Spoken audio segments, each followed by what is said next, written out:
Mesdames, Mesdemoiselles, Messieurs, nous vous souhaitons la bienvenue à bord de ce train. Il desservira les gares de l'endormissement, du sommeil léger, du sommeil profond, avant d'effectuer son terminus au pays des rêves. Fais dodo, cola mon petit frère, fais dodo, t'auras du lolo. Il y a plusieurs signes de fatigue. Il y a des signes physiques, des signes physiologiques et des signes psychologiques. Donc les signes physiques, ce sont des enfants qui vont peut-être se plaindre de différents maux, maux de tête, maux de ventre, voilà, qui vont avoir des courbatures, une fatigue importante. Pour un enfant, ça va être le moment où il va bâiller, où il va s'étirer, il peut être même un peu grincheux. Il saute les yeux. Voilà. C'est très important de repérer ce moment-là. Quand Adèle est fatiguée, elle s'énerve, elle crie beaucoup, elle s'énerve, la relation devient difficile.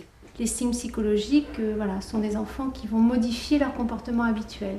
Donc, par exemple, des enfants calmes qui vont devenir très agités, ou à l'inverse, des enfants qui sont plutôt bougeants, sportifs, qui vont devenir apathiques. Les premiers signes de fatigue de mes enfants, ils commencent à être trop inquiets. Ils commencent à tout toucher, à faire pas mal de bêtises. Mais quand même, pour le plus grand, c'est dur à trouver fatigué parce qu'il est très, très résistant. Personne n'est mieux placé que maman ou papa pour observer son enfant. Après 8 heures, en général, comme il y a de l'école le lendemain, ils vont au lit. Donc, mais des fois, ils sont fatigués bien plus tôt. Si l'enfant est demandeur, lui, d'aller au lit, bien évidemment, il va au lit. Bon, souvent, on me pose la question, qu'est-ce que je fais s'il s'endort dans le canapé pendant que je prépare le repas ? On le laisse dormir. Twinkle, twinkle, little star, how I wonder what you are. Le sommeil est représenté par un train. En fait, si on considère qu'une nuit fait 8 heures, on va prendre 4 fois le train, parce que ce train-là représente 1h30 à 2 heures. On sait qu'il y a des phases, il y a des cycles. Un adulte, il a des cycles tous les 1h30 à peu près. Enfin, le sommeil dit de type adulte. Alors qu'un enfant, il a des cycles de sommeil qui sont au début de quart d'heure, voire de la demi-heure. Et ce n'est qu'autour de 6 mois que ce cycle dit adulte s'installe. J'ai l'habitude de dire pour les enfants, il faut en moyenne entre 7 et 9 cycles par nuit pour les enfants. Pour les adultes, entre 5 et 7 cycles par nuit. C'est 8h, 8h30, ils sont couchés. Moi, ils ne s'endorment pas avant 9h30. Mais bon. Il ne veut pas, il commence à faire des cris, qu'il ne veut pas dormir, c'est trop tôt, des trucs comme ça. Mais ça ne sert à rien parce que je l'oblige quand même. Mais pour nous, c'est fatigant. Rester 1h30 à peu près à crier tout le temps. On a une première phase d'endormissement. L'endormissement chez les enfants, elle doit durer cette phase-là entre 5 et 15-20 minutes grand maximum. Au-delà d'une demi-heure, pour moi, je considère qu'il y a un problème au niveau de l'endormissement. Ces 2 premiers wagons, c'est un sommeil lent, plus léger. C'est un premier temps, on va dire, et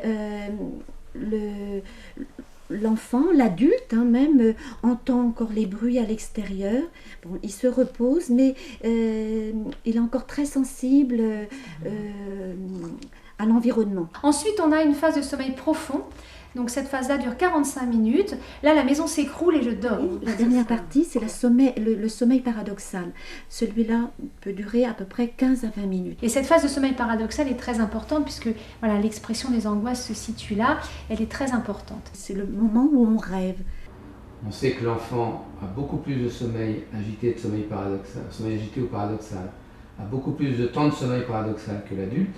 Et puis ensuite, on a soit une phase de réveil quand on est en fin de cycle, soit une phase de semi-réveil où on entre à nouveau dans un nouveau cycle du sommeil.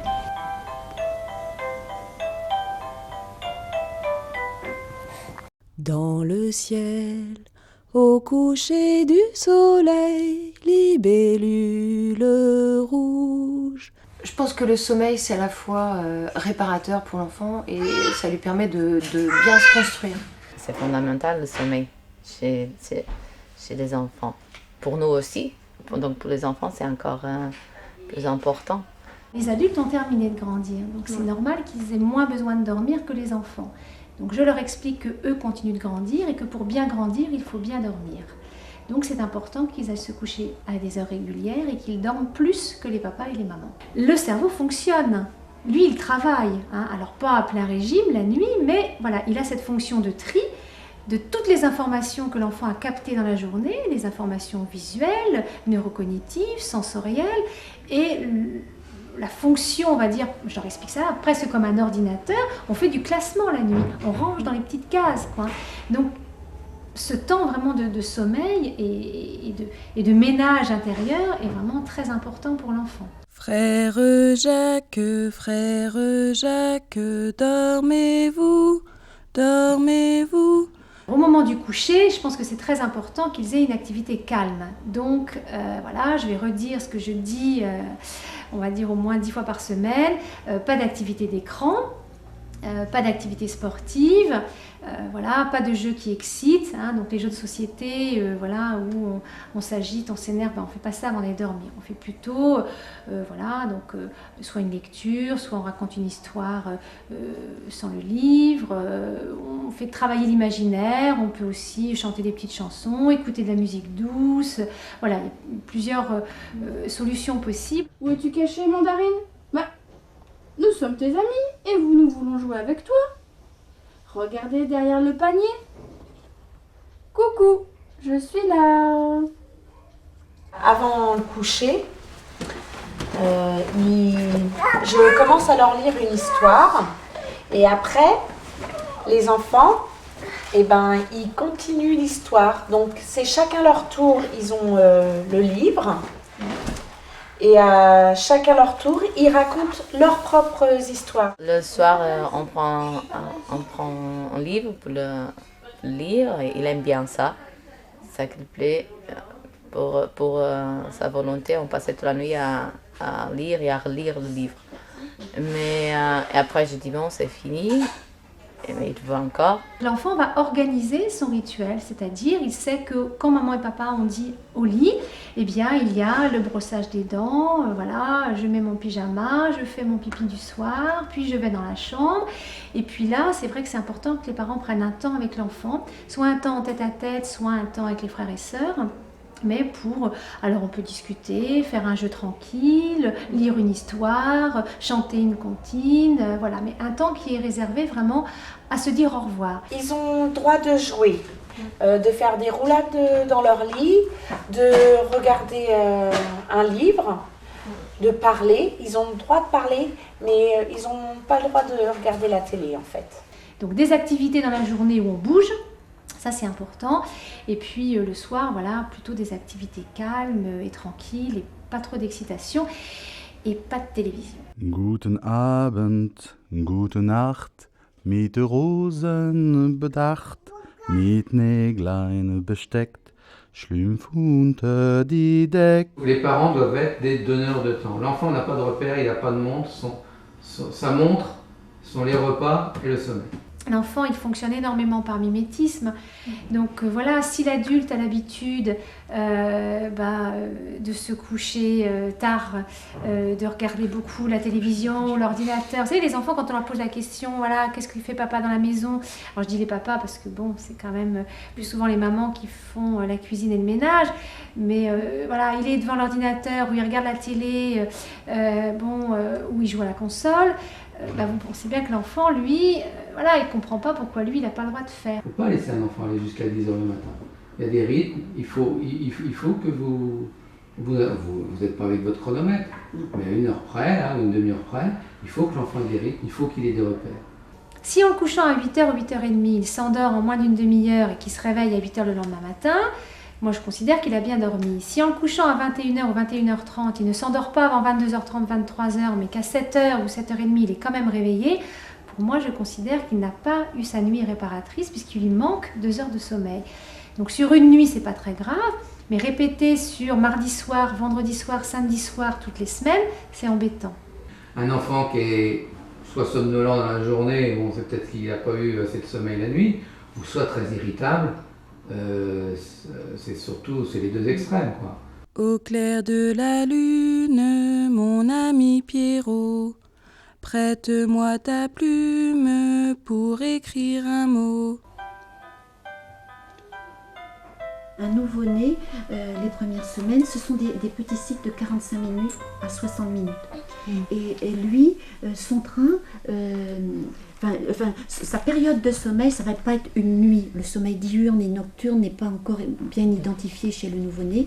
Donc il va le plus souvent dormir par tranche de 4 heures. Il va être normal que les parents soient réveillés dans les premiers temps, qu'il va falloir qu'ils s'adaptent un petit peu à ces rythmes de vie, et que leurs réveils nocturnes doivent de toute façon être compensés par des siestes dans la journée, parce qu'ils seront d'autant plus intolérants aux pleurs et au manque de sommeil de leur enfant qu'ils seront fatigués.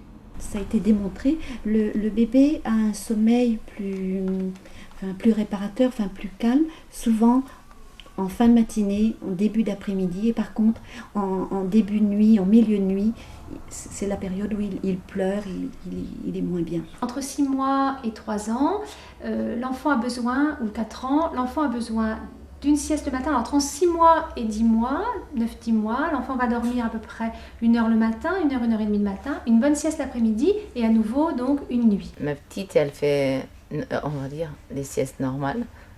Elle mange, après elle s'endort, 2 heures à peu près. Après, elle se réveille. Bon, c'est le soir, je la mets au lit plus tôt et elle reste au lit. Il faut savoir qu'à partir de 3 mois, un enfant peut dormir 9 heures d'affilée sans difficulté. Il n'est pas obligé de manger, d'avoir un repas la nuit, quoi. Ensuite, après 10 mois, 9-10 mois, là l'enfant va avoir une sieste l'après-midi qui va faire à peu près 2-3 heures en fonction des enfants. Et puis à nouveau, donc 10 ou 12 heures de sommeil par nuit. Azénor est une grosse dormeuse. Enfin, ce matin, c'est moi qui ai fallu encore la réveiller. Sinon, elle dormirait jusqu'à midi, qu'il y ait école ou pas. Le mien, je pense qu'il ne dort pas assez. Il faut savoir aussi que comme les adultes, il y a des petits dormeurs et des grands dormeurs. Et il faut accepter qu'un enfant puisse être petit dormeur ou gros dormeur. Mais c'est vrai qu'il y a des enfants qui sont moins dormeurs que d'autres. Les gros dormeurs, il faut se méfier, ils peuvent avoir parfois des petits décalages d'acquisition motrice parce qu'ils dorment tellement que toutes leurs expériences motrices sont quand même réduites à minima. Tous les oiseaux du paradis, dans leurs chansons, ce soir m'ont dit qu'un oiseau blanc était passé. Ça fait 1 an en fait que papa est parti et depuis monsieur dort avec maman. Mais là ça fait 3 jours que j'arrive à le faire dormir dans son lit. Est-ce que ça va continuer? Je sais pas. Quoi qu'il arrive, même si maman ou papa se retrouvent seuls, eh bien l'enfant ne vient pas dormir avec maman et papa parce que c'est plus facile, parce que j'ai pas envie de me lever, parce que ça fait 3 nuits que ça recommence et que je suis fatiguée, non, ou tout simplement parce que ça me console, voilà, et ça me fait du bien de serrer mon enfant dans mes bras. Voilà, l'un ou l'autre ne sont pas un doudou. L'enfant n'est pas le doudou du parent et le parent n'est pas le doudou de l'enfant. Ça m'est arrivé plusieurs fois de la mettre dans son lit après qu'elle se soit endormie dans le canapé. Et là, oui, elle m'appelle. Vous pouvez aussi avoir cette habitude, ma foi, il s'endort dans le canapé et puis je le remets dans son lit. Imaginez-vous si vous vous endormez dans un endroit et puis que vous vous réveillez dans un autre. C'est tout à fait insécurisant. Il faut que l'enfant s'endorme dans son lit. Et puis si l'enfant se lève parce qu'il est dans un lit un peu plus grand et là il peut accéder tout seul au salon ou à la chambre des parents, là aussi c'est très important de proposer à l'enfant d'aller se recoucher seul. Et puis s'il ne le fait pas, de le raccompagner dans son lit, mais là encore, de ne pas recommencer le rituel et de lui dire c'est l'heure de dormir, maintenant tu te couches, voilà. Mais on le recouche dans son lit, systématiquement. Ils ont tous eu des doudous. Ils sucent pas leur pouce par exemple, mais ils ont tous leur doudou. Il faut apprendre en permanence à ce que l'enfant réussisse à s'endormir seul.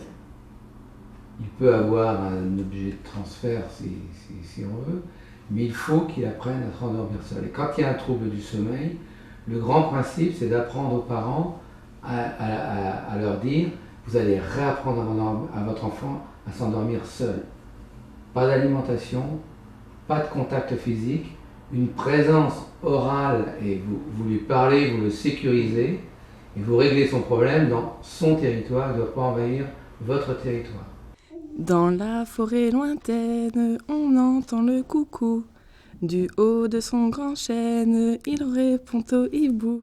Le sommeil, c'est quand même une étape fondamentale de la séparation et de la gestion de l'angoisse de la séparation. C'est incroyable parce que quand je dis les gens ils crient, tu le laisses à crier. Ouais, moi je le laissais, mais c'est ça, ils ne s'arrêtent pas. Il y a aussi le petit compte à rebours, la 5, 10, 15, c'est-à-dire on laisse pleurer pendant 5 minutes et puis on vient le voir. La deuxième fois, on laisse pleurer pendant 10 minutes et on vient le voir. Et la troisième fois, on laisse pleurer pendant un quart d'heure. En général, bon, voilà, les enfants comprennent que maman et papa ne vont pas forcément revenir dans les 30 secondes. Il a fallu se fâcher, très fort et dire maintenant, lui expliquer que maintenant c'était terminé, qu'on ne se lèverait plus. Et elle a compris.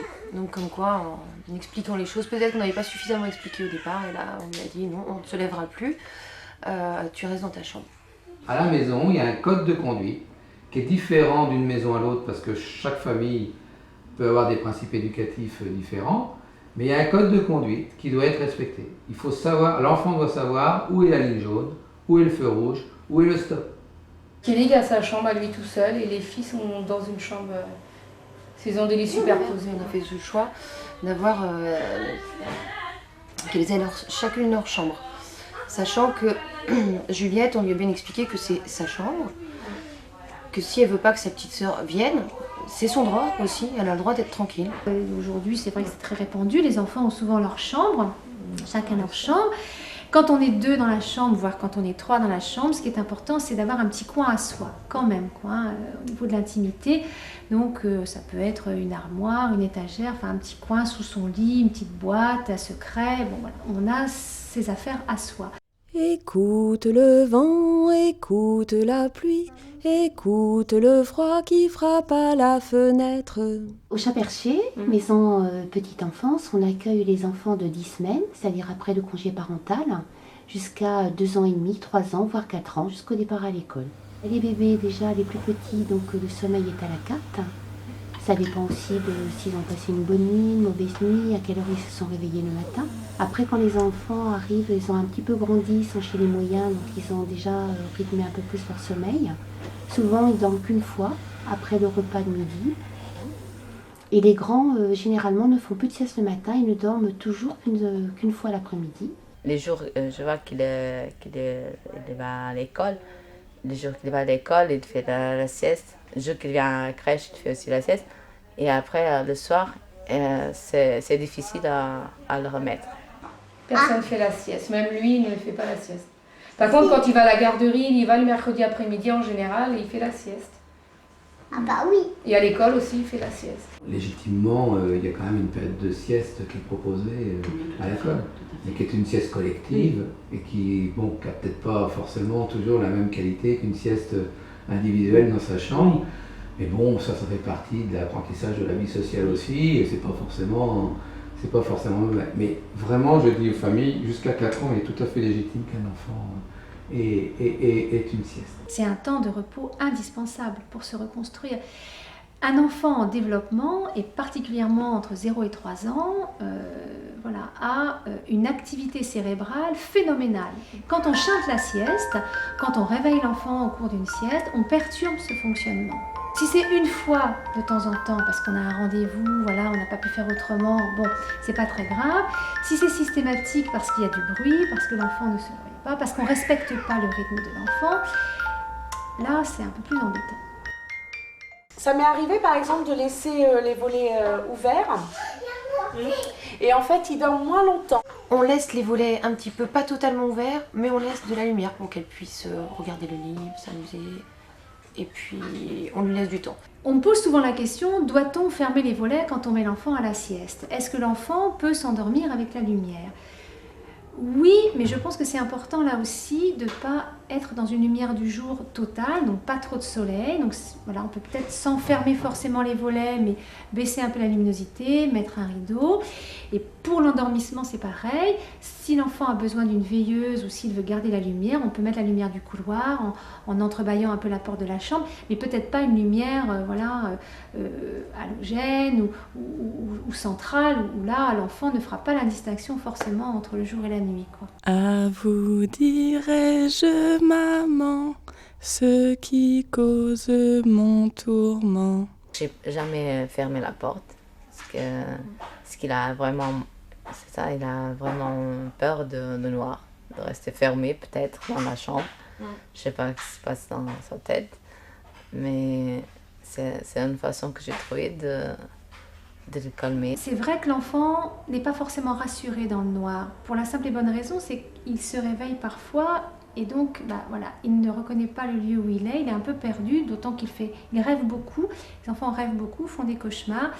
Donc s'il y a une petite veilleuse ou si la porte est ouverte avec un espace lumineux qui est accessible à l'enfant, il va se repérer beaucoup plus vite et se calmer tout seul. L'enfant peut avoir un peu d'angoisse par rapport à l'arrivée de la nuit, qu'est-ce qui se passe, et puis on s'endort, on n'est plus dans le même état, et ça peut être angoissant. Et le fait que l'enfant voit la porte, ça peut être sécurisant. Ça fait partie des choses qui le sécurisent. Certaines fois, Adèle, on pensait que qu'elle criait, qu'elle était réveillée. En fait, pas du tout. On s'est aperçu que c'était des cauchemars et qu'elle vivait de façon très très intense son rêve. Les terreurs nocturnes, en général, ce sont des mises en scène du conflit. C'est important autour de l'enfant de rechercher, soit dans le cadre familial, des disputes. Des difficultés passagères au niveau de la famille ou au niveau du couple des parents, ou dans le cadre scolaire ou social. L'enfant peut très bien avoir vécu une situation de conflit à l'école, soit avec l'enseignante, soit avec les copines et les copains, et puis du coup, il la revit le soir dans son lit. La terreur, c'est en première partie de nuit, c'est dans le sommeil calme, or que le cauchemar, c'est en deuxième partie de nuit, sommeil paradoxal. Quand l'enfant est en proie à des terreurs nocturnes, en général, ça s'exprime de manière brutale, c'est-à-dire que l'enfant se met à hurler, il peut pleurer, il peut avoir des manifestations physiques, raideur des membres, tremblements, il peut se lever d'un seul coup. Et puis les parents sont souvent extrêmement décontenancés et démunis parce qu'ils n'arrivent pas à calmer leur enfant. On n'a pas souvenir d'une terreur, mais on peut avoir souvenir d'un cauchemar. Un cauchemar, c'est un enfant qui se réveille, il peut pleurer, il a peur en général, il vous appelle ou il vient vous voir, il vous explique ce qui se passe, son cauchemar, il vous raconte, et puis très souvent le matin il s'en souvient. Par contre, là, il est accessible à la communication sans difficulté, et puis il y a peu de signes physiques au niveau du cauchemar. Va-t'en cauchemar. Va-t'en cauchemar. C'est ça mon cœur? Oui, je vois. Donc en fait, je lui ai dit de dire 3 fois « Va-t'en cauchemar, va-t'en cauchemar ». Et est-ce que ça marche, Chloé? Oui. Oui. Pourquoi? Parce qu'après, tu te rendors. Voilà. On souhaitait la rassurer. On la touchait systématiquement en disant « Juliette, papa et maman sont là, on est juste à côté, c'était juste un cauchemar, tu vas faire de très beaux rêves. » Et puis un bisou. Bien sûr, toujours la communication, l'écoute, la recherche de l'étiologie. C'est important quand même de travailler sur la cause, parce que si on se contente de lui donner un sirop pour dormir, on ne va pas avoir résolu le problème. Et puis ensuite, une fois qu'on a trouvé la cause, on essaye d'y remédier. Mais bon, autant d'enfants, autant de causes possibles.